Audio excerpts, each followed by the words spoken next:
Dalam nama Bapa dan Putra dan Roh Kudus. Amin. Shalom. Shalom.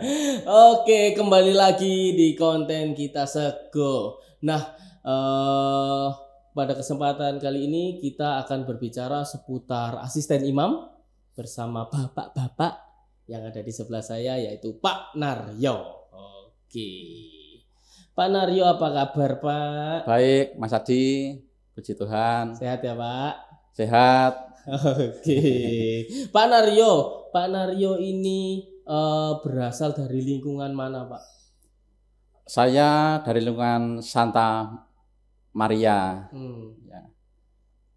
Berada di lingkungan Santa Maria, kemudian perannya seperti apa di gereja Pak? Ya, di lingkungan Santa Maria peran saya awalnya ketua lingkungan, lalu seksi liturgi, lalu di DPP atau Dewan Pastoral Paroki, saya sebagai seksi kerasulan kitab suci dan koordinator ASIM.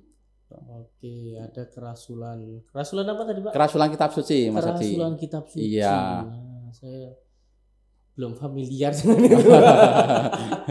Oke. Nah, sebagai koordinator asisten imam ini sejak kapan, Pak? Saya menjadi koordinator asisten imam itu mulai tahun 2016. Ya. Mulai tahun 2016 sampai saat ini masih saat ini ya. Dalam periodenya gitu Pak ya. Iya, mau periode ketiga ini Mas. Oh, ya. Sudah mau periode ketiga. Oke. Nanti kita akan bahas lebih lanjut tentang peran dan tugas asisten imam bersama koordinatornya itu bagaimana. Tapi saya ingin tanyakan tentang pengalaman pelayanan hidup menggerejanya Pak Naryo ini. Mungkin dari asal gerejanya itu apakah memang asli dari Santa Monica, paroki Santa Monica Krian ini, atau berasal dari daerah lain? Silakan diceritakan Pak. Ya, saya masuk di kota Surabaya itu tahun 1994. Lalu mengenal gereja Krian yang dulunya itu masih stasi Kebangkitan Kristus Krian. Ya, dari tahun 1994 itu saya di lingkungan juga menjabat sebagai ketua lingkungan. Lalu dulu waktu masih di PS, Dewan Pastoral Stasi, saya juga sebagai itu seksi pendidikan. Ya. Dan dengan perkembangan gereja Santa Monica yang sangat bagus, sangat luar biasa, sampai gereja fisiknya pun luar biasa, lalu gereja umat Allah pun sangat luar biasa. Sampai saat ini saya sebagai asisten imam gitu. Ya, itu pengalaman saya dari awalnya gitu. Masuk di Krian. Oke, Pak, dalam tugas sebagai koordinator asisten imam itu memiliki kerja-kerja atau program kerja yang bagaimana, Pak? Iya, program kerja sebagai asisten imam yang pertama itu menyiapkan tugas-tugas di dalam gereja dan menyusun jadwal yang berkaitan dengan perayaan Ekaristi, baik itu hari Minggu biasa, hari besar, ataupun yang lainnya. Ya, itu Mas. Hanya itu saja, hanya menyiapkan saja sebagai koordinator itu berarti hanya menyiapkan untuk pembagian tugas-tugasnya itu. Selain itu masih juga ada, karena asisten imam juga yang tugas pokoknya itu membantu menerima komuni. Jadi ya kalau umatnya banyak, asisten imam harus membantu romo. Kalau romo sudah cukup, artinya umat sudah yang datang tidak banyak, romo sudah cukup, asisten imam tidak perlu.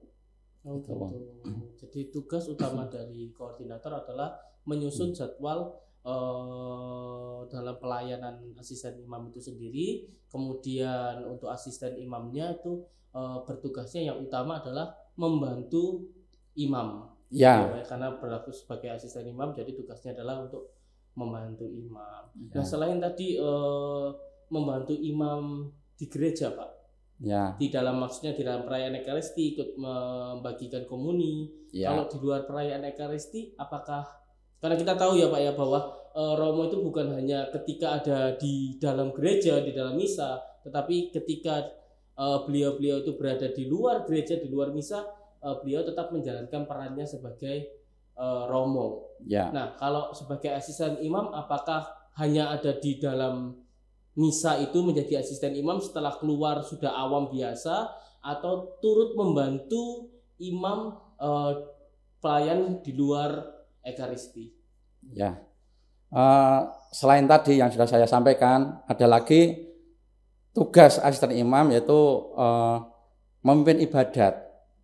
Memimpin ibadat entah itu di lingkungan, itu dalam acara malam Midodareni atau sunatan atau doa arwah. Selain itu juga ibadat sabda dengan komuni.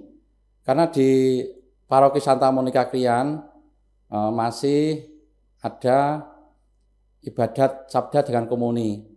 Kalau Romo pas ada acara Junio, biasanya saya diinformasi dari sekretariat, dari Bapak Yusef, menginformasikan ke saya, Pak Naryo minta tolong disiapkan untuk ibadat sabda dengan komuni karena Romo ada acara, entah itu acara Junio atau acara yang lain yang tidak bisa ditinggalkan. Jadi dialihkan ke ibadat sabda yang dipimpin oleh asisten imam dan dengan komuni itu, Mas.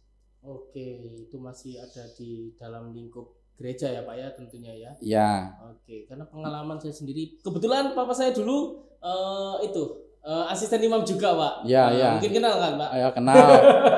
Kenal baik. Dulu saya juga yang sering mengantar kalau ada kunjungan mengirim komuni atau apa. Nah, ya. Itu maksud saya Pak. Makanya saya termotivasi dengan Bapak. Widih, saya kayaknya termotivasi dengan Pak Naryo.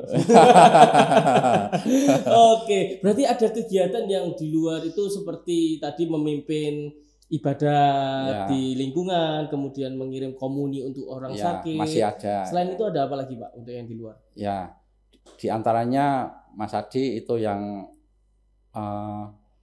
sangat penting karena hal ini kadang tidak direncanakan oleh kita atau umat ataupun Romo. Di antaranya itu memimpin upacara seputar kematian. Jadi itu kan tidak tahu kapan-kapannya. Matinya tidak terjadwal ya Pak ya? Iya, yaitu memimpin upacara penutupan peti dan upacara pemakaman. Lalu kalau Romo paroki tidak bisa, selama ini yang memimpin itu asisten imam, baik itu upacara penutupan peti maupun pemakaman. Ya. Kalau krematorium itu memang selama ini belum dapat tugas tentang upacara itu. Belum pernah ya. Itu. Ya. Jadi seputar kematian hanya upacara penutupan peti dan pemakaman. Itu kalau Romo tidak bisa. Oke, itu tadi adalah tugas-tugas sebagai koordinator asisten imam dan sebagai asisten imam itu sendiri. Nah Pak, itu tadi kan tugasnya itu kan banyak, ya kan, banyak, kemudian juga suka mendadak gitu loh Pak. Ya. Nah ini Bapak kok ya sudah hampir 3 periode kan, ya. Sudah hampir 3 periode ini, kenapa kok masih mau untuk menjadi koordinator atau menjadi asisten imam? Ya, ini namanya ya panggilan Mas. Namanya panggilan itu seperti Allah sendiri, tidak pernah istirahat, tidak pernah berhenti, selalu baru, misalnya selalu hal yang baru. Jadi sampai saat ini pun karena merasa tugas atau panggilan. Jadi dengan semaksimal mungkin untuk mempersembahkan pelayanan ini tanpa unsur terbebani atau membuat batu sandungan baik diri kita sendiri maupun keluarga maupun umat yang lain. Ya. Gitu. Jadi memang dengan kerelaan hati ya Pak ya? Iya, dengan kerelaan hati. Oke. Ya. Selain ada panggilan, jika kalau sudah terpanggil dan mau menjawab panggilan itu harus bertanggung jawab ya dengan keikhlasan hati dalam pelayanan itu sendiri. Iya. Oke. Ya. Untuk keluarga sendiri gimana Pak? Tiba-tiba lagi makan siang gini, Pak Naryo ada yang meninggal. Itu langsung ditaruh makanannya langsung pergi atau gimana Pak? Untuk keluarga tanggapan sendiri dengan tugas-tugas, ada tugas kerja, juga tugas menggereja, untuk keluarga sendiri bagaimana? Ya. Yang pertama untuk tugas ASIM, untuk tugas mingguan itu sudah tersusun. Lalu untuk tugas asisten imam tentang mengirim komuni orang sakit dan para lansia sudah terkoordinir dengan ASIM masing-masing lingkungan. Oke. Tapi saya tetap menerima laporan dari ketua lingkungan. Biasanya ketua lingkungan lapor ke saya, Pak Naryo, ada umat yang perlu dikirim komuni. Jadi benar-benar memastikan bahwa lansia betul, dan yang kedua benar-benar orang sakit. Jadi tetap melalui ketua lingkungan. Ketua lingkungan lapor ke saya dan saya menugaskan ASIM lingkungan setempat. Gitu. Oke. Ya. Jadi kalau tidak ada persetujuan ketua lingkungan, saya pun masih mencari kebenarannya. Jangan-jangan yang mau dikirim komuni masih kuat ke gereja ataupun masih muda dikirim komuni gitu. Ya. Oh, Ya. gitu. Ya ya. Tapi keluarga mendukung ya Pak ya untuk tugas-tugas Pak Naryo sebagai asisten imam ini? Iya, mendukung. Ya. Oke. Tidak pernah mengeluh Pak keluarganya? Ya, sampai saat ini tidak ada keluhan. Karena dulu Papa saya itu pernah ditawari untuk menjadi saya lupa perangkat gereja gitu, kemudian yang memutuskan mama saya. Iya. Papa saya bilang karena nggak berani mungkin sama mama saya, jangan begitu juga. Enggak tapi Pak ya, memang kan ada pertimbangan khusus untuk mengatur tugas gereja dengan keluarga sebagai kepala keluarga ya Pak ya. Ya. Oke. Kemudian Pak, dalam mengkoordinir bapak-bapak asisten imam itu apa yang dilakukan? Contohnya seperti kalau yang saya tahu, saya pernah mengkoordinir di OMK itu, saya kumpulkan anak-anak teman-teman yang muda itu, kemudian kita buat acara bersama atau kita berdoa kalau ada waktunya BKSN, waktunya doa Aristario, kita berkumpul. Nah, kalau di asisten imam sendiri bagaimana Pak untuk menjaga keguyubannya? Ya, untuk asisten imam itu sudah ada acara rutin, pertemuan bulanan tiap minggu kedua. Itu tujuannya yang pertama untuk keakraban, untuk menjalin supaya saling kenal antara ASIM yang satu dengan ASIM yang lain. Lalu yang kedua untuk berbagi, sharing pengalaman, karena banyak asisten imam yang baru, lalu asisten imam yang sudah banyak pengalaman itu membagikan pengalaman tersebut kepada yang masih junior gitu. Ya. Biasanya apa Pak kegiatannya di dalamnya selain sharing gitu, juga makan-makan ya Pak ya? Iya, kalau ada. Kalau ada. Nah, ini ya, pengurus paroki Santa Monica Krian, diperhatikan asimnya. Ya, kalau kumpul sediakan konsumsinya ya, jangan lupa kasih dana. Kalau acaranya setelah misa pasti disediakan nasi bungkus itu. Tuh, nasi bungkus, gizinya. Ya, jangan lupa ya, harus diperhatikan ya asisten imam kita, karena membantu imam itu tidak mudah ya Pak ya. Butuh tenaga, pikiran, belum kalau ada kegiatan-kegiatan keluarga sendiri harus mengorbankan banyak sekali yang harus dipertimbangkan. Nah Pak, untuk menjalankan tugas-tugas asisten imam ini berdasarkan apa Pak? Apakah ada panduannya ataukah hanya berdasarkan instruksi dari Romo atau bagaimana? Ya, ini ada beberapa pengalaman tentang pertanyaan ini, Mas. Yang pertama, selama ini kalau mengenai tugas-tugas itu ada yang sudah siap panduannya seperti ibadat triduum, menjelang komuni pertama, lalu ibadat tobat itu sudah ada panduannya.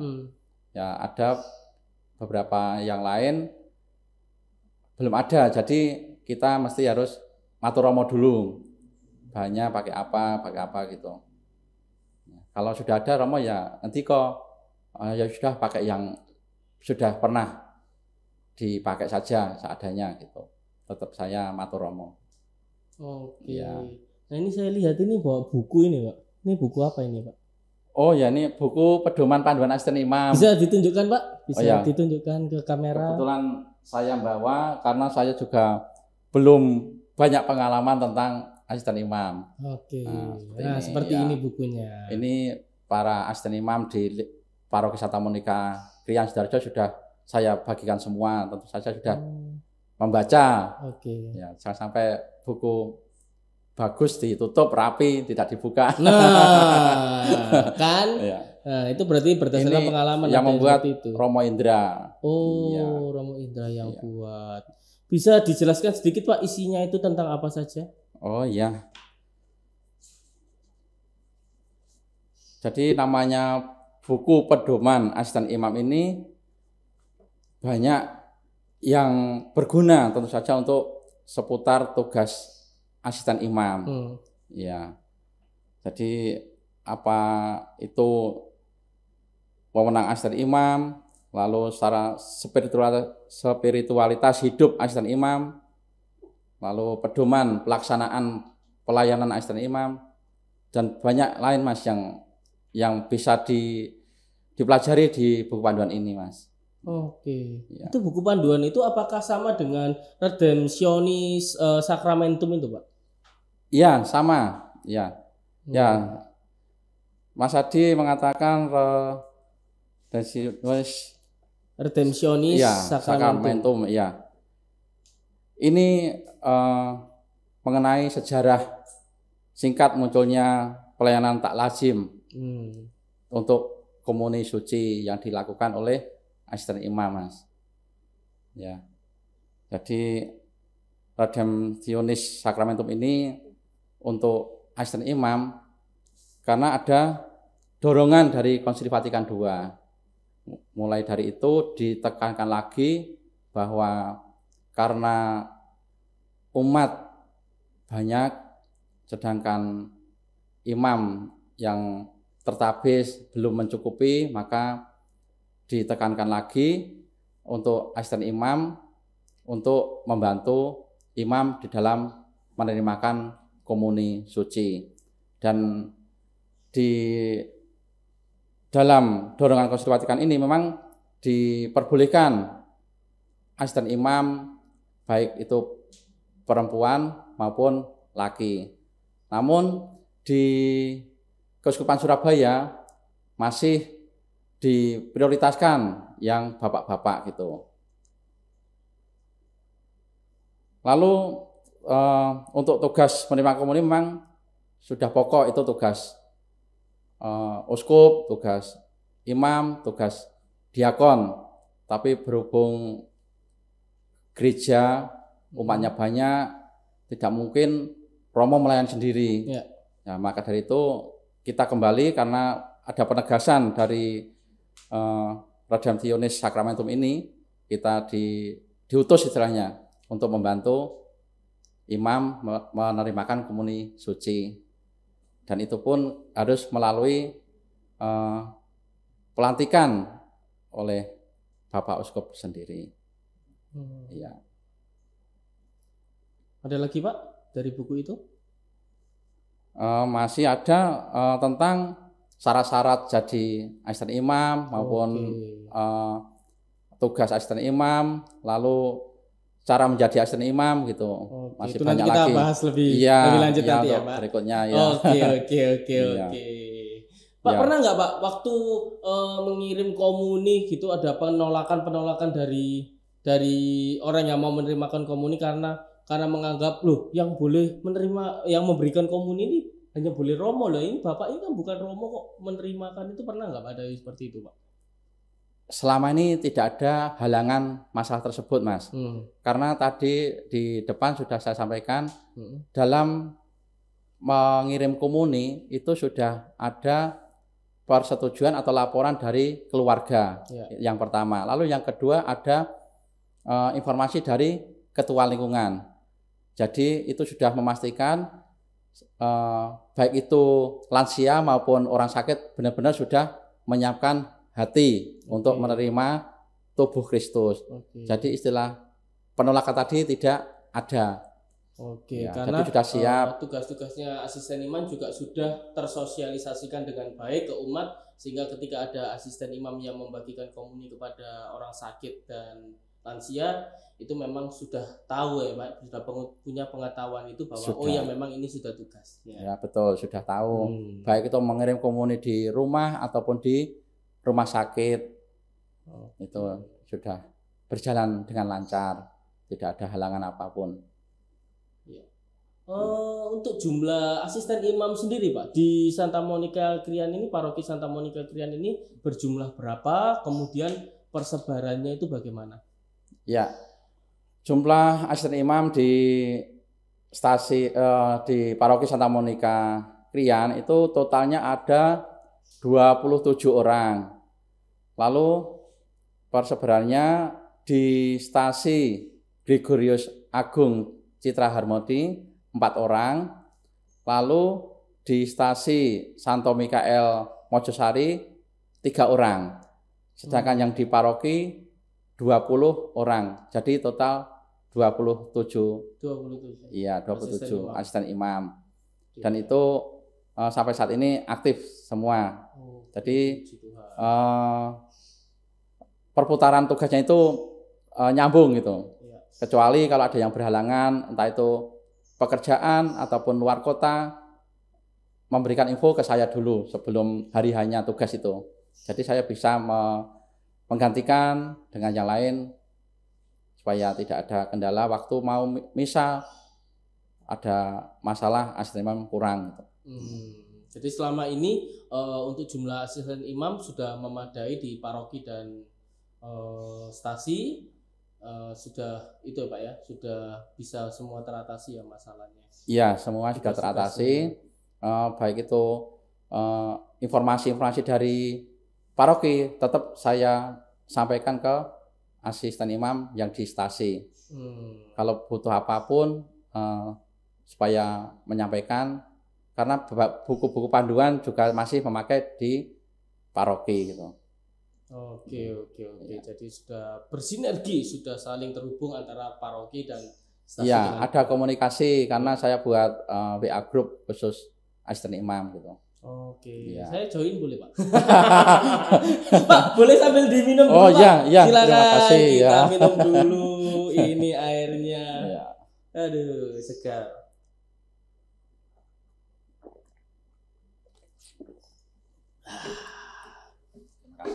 Ini dari sumur gereja ini Pak airnya Pak. Oh iya, makanya kok di hati langsung ayam tentrem. Iya, saya kalau lagi kepikiran utang gitu Pak, ambil air itu sudah hutangnya tambah banyak.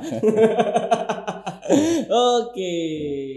Pak, tadi sudah disinggung mengenai cara dan syarat untuk menjadi asisten imam. Sekarang kita ulas lebih dalam lagi tentang cara-cara menjadi asisten imam. Itu bagaimana Pak? Ya, terima kasih. Saya akan menyampaikan cara-cara menjadi asisten imam. Yang pertama, menjadi asisten imam itu bukan dari keinginan diri sendiri atau mencalonkan diri sendiri.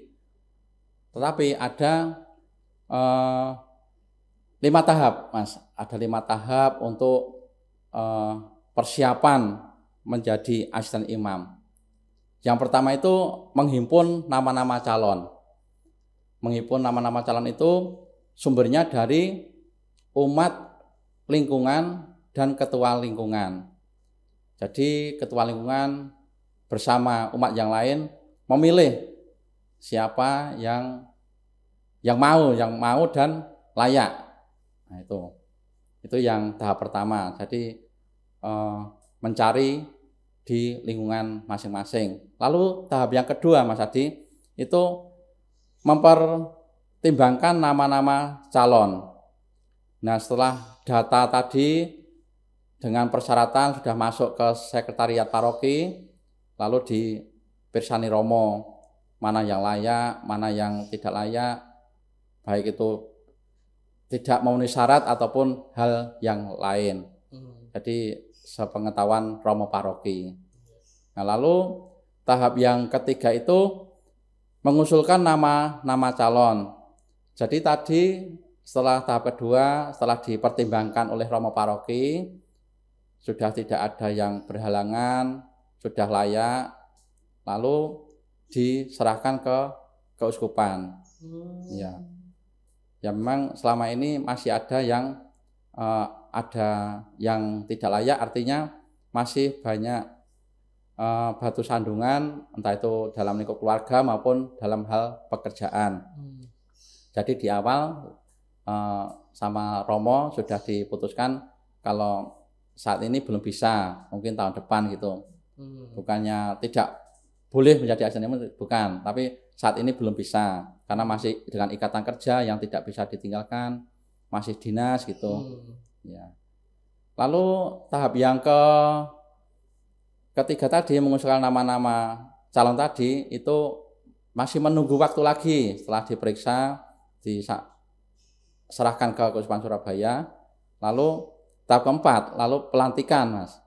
Pelantikan calon yang terpilih. Pelantikan calon yang terpilih, setelah itu kembali ke paroki. Tahap kelima yaitu pelantikan atau selanjutnya pembinaan. Ya, itu. Pembinaan itu nanti dibekali. Jadi setelah dilantik dibekali karena ada yang merasa kurang mampu, kurang pengalaman. Memang jadi asisten imam itu tidak ada pelajarannya, tidak ada sekolahnya. Semua kalau diminta untuk jadi asisten imam, jawabnya tidak bisa, tidak mampu. Tapi dengan kemauan serta kebersamaan yang mau belajar dengan yang lain, pasti semuanya bisa akan berjalan dengan baik dan dengan lancar. Itu 5 tahap untuk menjadi asisten imam, Mas. Oke. Ya. Jadi cara menjadi asisten imam itu ada tahapan-tahapannya, yang cuma 5, dan yang perlu digarisbawahi oleh saya sendiri bahkan adalah tidak boleh mencalonkan dirinya. Karena itu dihimpun nama-namanya dari lingkungan yang tentunya orang-orang lingkungan melihat kehidupannya itu bagaimana, apakah dia orang yang bersahaja atau bagaimana, apakah punya utang pinjol. Ya mungkin salah satunya yang disortir oleh keuskupan itu, Pak. Jangan-jangan ada utang pinjol nggak ya ini ya, kayak gitu. Dilihat datanya itu. Oke. Karena silakan. Karena 5 tahap tadi itu berkaitan dengan persyaratan juga, Mas. Jadi pertimbangannya tidak hanya karena tidak cocok dengan orang ini ataupun yang lain alasannya, namun karena ada ketentuan atau syarat-syaratnya. Itu untuk syarat-syarat itu nanti untuk mengikis subjektivitas dari memilih asisten imam. Oke. Tadi sudah caranya, sekarang syaratnya, Pak. Sekarang mengenai syarat itu lebih dalam lagi. Ya. Ya, tapi tidak menakut-nakuti Mas Adil besok untuk jadi asisten imam ya. Meneruskan Bapak Suwargi ya. Oke. Yang pasti, Mas, di Keuskupan Surabaya itu syarat yang pertama itu seorang pria. Ibu-ibu belum. Jadi sebetulnya ada kemungkinan ibu-ibu menjadi asisten imam ya, Pak? Tadi di dalam buku panduan itu sudah disampaikan bahwa bisa perempuan, bisa laki-laki gitu. Namun di Keuskupan Surabaya masih diprioritaskan yang laki-laki untuk menggali tugas panggilan supaya bisa menarik yang lain gitu. Ya, karena di beberapa keuskupan yang lain itu banyak asisten imam yang ibu-ibu. Kalau di keuskupan lain itu namanya prodiakon, istilahnya prodiakon. Ya sama aja, asisten imam dengan prodiakon sama. Dan banyak yang ibu-ibu. Di Jawa Tengah, Jawa Barat itu ada, bahkan Medina juga ada yang wanita juga. Nah itu, ya. Tapi kita masih mengikuti arahan Bapak Uskup Surabaya untuk asisten imam di paroki manapun yang mengikuti wilayah Keuskupan Surabaya diprioritaskan seorang laki-laki. Ya. Ya. Lalu syarat yang kedua itu umurnya. Nah, ini umur juga ditentukan kurang lebih 30 sampai 70 tahun. Ya. Itu ada alasannya nggak Pak? Kenapa kok 30 sampai 37 tahun itu? Ya, ada alasannya karena nanti berkaitan dengan fisiknya. Ya. Kalau lebih dari 70 kemauan ada, tapi fisiknya nanti malah kalau ada apa-apa gitu, karena akan mengemban tugas membawakan tubuh Kristus.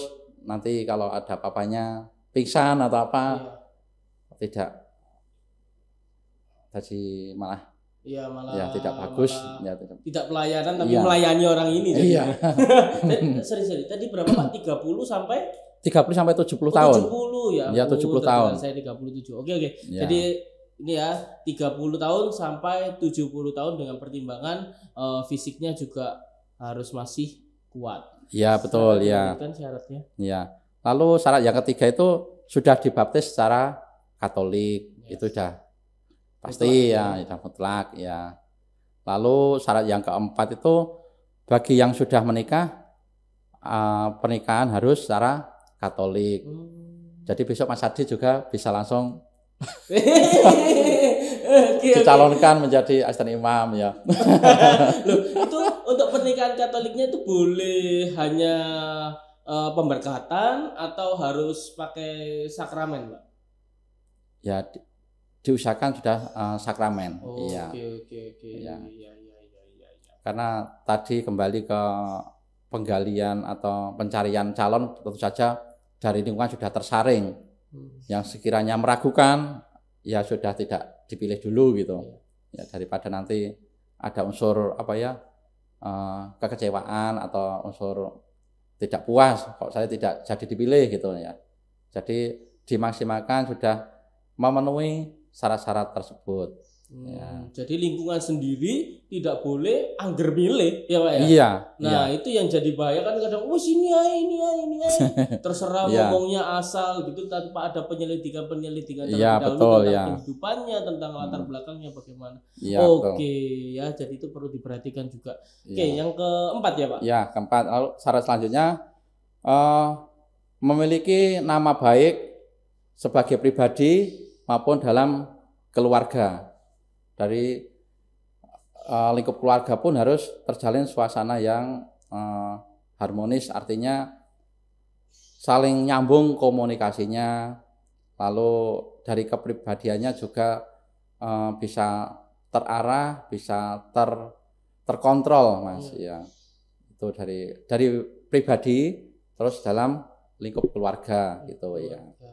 Ya. Itu kalau kita misalkan ya Pak ada seorang yang bercerai dalam keluarganya, artinya kan dalam keluarganya tidak baik-baik saja dan dia sudah bercerai, itu apakah bisa menjadi asisten imam atau tidak? Yaitu kembali ke pastor paroki lagi yang mempertimbangkan. Iya, otoritasnya tetap di sana ya Pak? Iya. Oke. Selanjutnya Pak? Selanjutnya syaratnya diterima oleh umat. Ini syarat pokok ini, diterima oleh umat. Iya, sudah terpilih namun umat tidak menerima.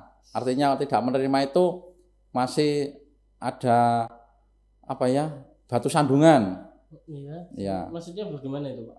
Contoh batu sandungan itu misalnya sudah terpilih, tapi ada masalah, misalnya, oh ini orang ini masih dalam status, misalnya nyun sewu ya, misalnya status buronan atau status ada perselingkuhan atau masih dalam masalah itu pencurian atau apa gitu. Jadi umat itu yang lebih tahu. Jadi bisa menerima atau tidaknya itu umat yang lebih tahu. Kalau umat tidak bisa menerima karena alasan tadi, otomatis tidak jadi tapi asisten mungkin itu imam. Maksudnya seiring itu, Kak, seiring berjalannya menjadi asisten imam, kemudian ada skandal-skandal atau kejadian-kejadian negatif yang dilakukan itu, artinya umat ada semacam hak untuk menolak. Iya betul, iya itu udah mutlak tuh. Karena itu nantinya sudah tidak baik untuk kelanjutannya. Iya, waktu pelayanan dengan hal tersebut, ya tidak layak, karena kembali lagi kita untuk melayani Tuhan, membantu imam untuk menerimakan komuni, hatinya harus benar-benar siap untuk memperpanjang misa, memperpanjang ekaristi, untuk membagikan komuni di orang sakit atau lansia tadi. Jadi benar-benar ya itu tadi, siap hati dan tidak ada batu sandungan yang menjadikan hal-hal yang dosa gitu. Ya. Makanya syarat-syarat tadi harus menjadi pokok untuk diseleksi di lingkungan maupun di paroki gitu. Oke. Masih ada syarat lainnya, Pak? Masih. Ya.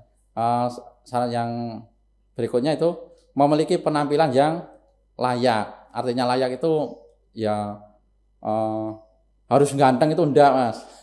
Ya, layak itu dari kepribadiannya cukup kuat fisik, kuat mental, lalu juga berwibawa.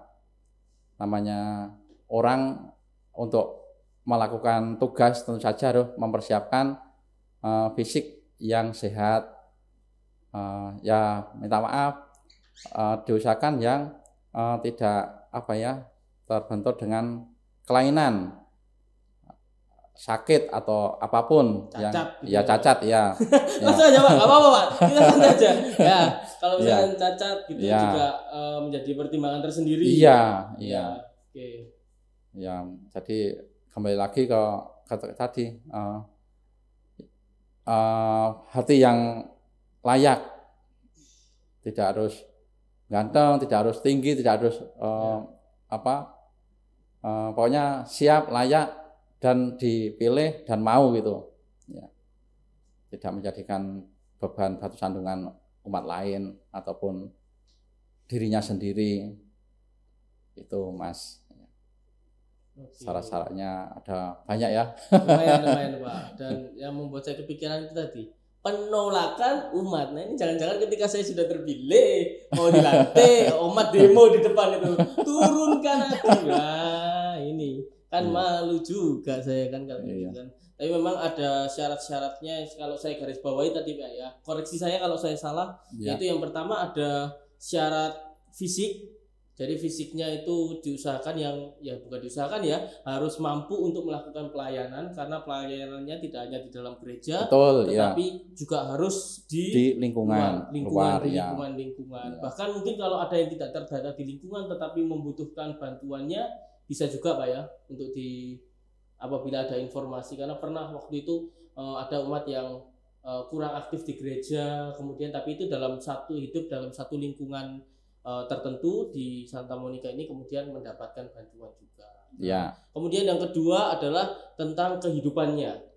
Nah, bagaimana orang-orang yang terpilih itu menjadi kandidat asisten imam itu dalam berperilaku terhadap sesama, terhadap lingkungan sosialnya itu bagaimana.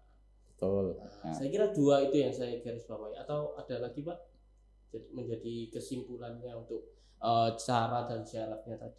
Ya dua yang digarisbawahi tadi yang menjadi poin pokok. Jadi di diri kita sendiri, keluarga, gereja dan tentu saja masyarakat. Ya. Nah, iya. Oke. Pak, tadi kan sudah berapa periode? Satu periode itu berapa tahun, Pak? 3 tahun, Mas. 3 tahun. Iya. Berarti ini sudah 6 tahun ya, Pak? Sekitar 6 tahun. Iya, saya mau periode ketiga ini. Ya, Iya. berarti sudah melalui 6 tahun menjadi koordinator asisten imam sekaligus menjadi asisten imamnya. Nah, Pak, hal yang menyenangkan. Nah, hal Ya. yang menyenangkan selama menjadi asisten imam yang membuat Bapak semakin terbangun semangatnya melayani itu seperti apa, Pak? Apakah ada kejadian-kejadian unik atau bagaimana? Iya, terima kasih. Ya, ini karena pengalaman. Jadi pengalaman itu hal yang Pribadi. ya yang dirasakan pribadi dan sudah dilaksanakan, dilakukan. Pengalaman yang pertama itu kalau di lingkungan itu tentu saja kalau ada acara doa syukuran atau doa ngirim arwah atau doa-doa ujub yang lain, intasi yang lain itu tentu saja didatangi lebih dulu. Misalnya ke rumah Pak Naryo badhe nyuwun tulung untuk memimpin doa ujubnya ini. Nah, itu ya menjadi kayak orang terhormat gitu loh. Kayak orang penting gitu ya. Kayak orang penting tapi. Oke. Normal, Pak. Iya, jadi didatangi dulu paling enggak. Lalu yang kedua, kalau tugas di gereja tentu saja kita disiapkan tempat duduk istimewa ya. Sudah disiapkan, ditulisi tempat duduk asisten imam gitu ya. Ya, itu. Dan pengalaman yang menyenangkan itu karena asisten imam itu menjadi yang apa ya? Suatu jabatan yang luar biasa. Karena itu kan yang melantik Bapak Uskup sendiri. Jadi keistimewaannya di situ. Jadi tidak mencalonkan sendiri ataupun ketua lingkungan ataupun umat, tapi romo paroki yang menyerahkan ke keuskupan untuk diseleksi dan untuk menentukan di pelantikannya gitu. Itu yang pengalaman yang menyenangkan. Lalu pengalaman yang menyenangkan lagi setelah melayani itu rasanya puas. Karena rasa puas itu karena bisa melayani umat dan melayani Allah sendiri. Ya, ketika kita mau mengikuti perayaan Ekaristi tentu saja doa dulu bersama romo waktu mau perarakan masuk. Setelah itu juga terakhir berkat juga diberikan berkat lagi setelah selesai misa. Itu kayaknya itu hati itu puas ya, kepuasan hati. Iya. Itu hal-hal yang pengalaman yang menyenangkan, Mas. Ya. Yang tidak menyenangkan, Pak. Atau ada kalau nanti diplomatis jawabannya saya kasih tambahan atau pengalaman-pengalaman menemui kendala-kendala dalam menjalankan tugas sebagai asisten imam. Ya. Ini pengalaman yang bukannya tidak menyenangkan tapi pengalaman yang kayaknya itu menjadi beban ya, menjadi beban, akhirnya timbul rasa hati itu berdosa. Ya, yang pertama Mas Adi, jika saya sebagai koordinator asisten imam maupun asisten imam itu kalau di saat ada kegiatan ataupun saya harus menjalankan tugas sendiri namun tidak bisa, terus saya melimpahkan ke yang lain, mendelegasikan ke yang lain, itu kayaknya beban karena terbentur dengan urusan lain, entah itu pekerjaan atau kegiatan lain gitu. Itu yang menjadi hati yang tidak tidak tenang, merasa berdosa, tidak bisa menjalankan tugas dengan semaksimal mungkin. Lalu pengalaman yang kurang menyenangkan yaitu Mas, semenjak 3 tahun ini pandemi ya. Pandemi gelombang pertama kalau ada kematian romo masih bisa melayani ya. Nah, selanjutnya gelombang kedua itu ada peraturan dari keuskupan bahwa orang yang meninggal sementara ditangani oleh asisten imam dengan catatan yang meninggal ada riwayat entah itu COVID atau penyakit yang menular. Jadi dialihkan ke asisten imam. Ya. Karena Romo memang sangat diiman. Ya. Ya, daripada nanti Romo yang terpapar, malah nanti umat merasa kehilangan, merasa tidak nyaman, tidak ada yang memimpin misa ataupun yang lain. Lalu kalau ada berita kematian lagi, berita duka di lingkungan, itu saya juga bingung mencari petugas asisten imam karena kadang di lingkungan ada asisten imam. Namun asisten imam tersebut masih aktif, artinya aktif, masih kerja. Jam kantor misalnya pagi sampai siang. Nah, saya harus mengatur siapa yang bisa. Kalau tidak ada ya saya sendiri gitu. Setelah ada informasi dari Mas Yosep, kalau Romo tidak bisa melayani, tentu saja asisten imam yang siap. Jadi selama pandemi memang itu, dan kurang apa ya, setelah liturgi seputar ibadat pun tidak seperti yang tertera dalam buku panduan tadi, dipersingkat. Ya, artinya dipersingkat itu renungannya mungkin tidak terlalu panjang karena pandemi tadi.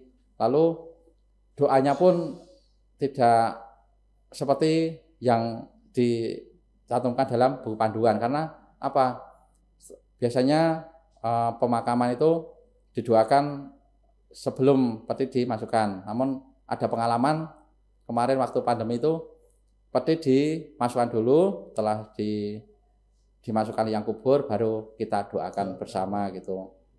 Itu karena masa-masa masih itu COVID. Iya. Tapi itu tidak mengurangi apa ya, niat kita untuk mendoakan arwah. Ya. Dan itu pun sudah persetujuan Romo Paroki gitu. Ya, saya selalu memberikan info doanya bagaimana Romo, ini ada riwayat COVID, ya didoakan setelah dimasukkan, nunggu 1 jam atau berapa gitu. Lalu hal yang tidak menyenangkan lagi, kalau pas itu Mas terbentur ada asisten imam yang membatalkan tugas, sudah disusun jadwal, namun pas hariannya tidak memberitahu. Lah saya langsung mencari-cari, ya harus berdiri di depan pintu nunggu asisten imam yang datang. Langsung saya cabut, minta tolong tugas karena asimnya kurang. Oke, Pak Naryo? Iya. Itu? Ya. Atau masih ada cerita lagi, karena menarik sekali ya. Terkait tadi, apalagi yang terakhir itu wah, zaman dulu itu bukan hanya asisten imam, misdinar. Iya. Misdinar juga dulu gitu. Jadi ya ada pembina kita yang nunggu di depan gitu karena ada teman-teman yang ternyata tidak bisa karena orang tuanya pergi dan sebagainya, sakit tapi tidak ada kabar. Ya. Sehingga jadi memang komunikasi itu perlu kita bawahi di sini, ada komunikasi itu sangat penting, terutama dalam menjalankan tugas-tugas peran di gereja itu butuh komunikasi satu dengan yang lainnya. Ya. Oke. Betul sekali. Oke, Pak Naryo, terima kasih atas waktu dan informasinya yang diberikan pada kesempatan kali ini. Kita tutup sama-sama Mas Adi. Ya. Dengan tanda kemenangan Kristus dalam nama Bapa, dalam Bapa, Putra, Roh Kudus. Amin. Amin.